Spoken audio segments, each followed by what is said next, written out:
Değil mi? Semih. Evet.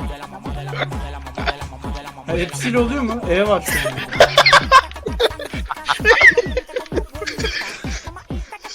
Yol atsana Semih.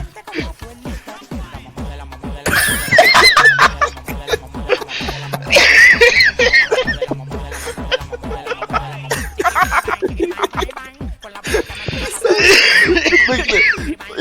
O kadar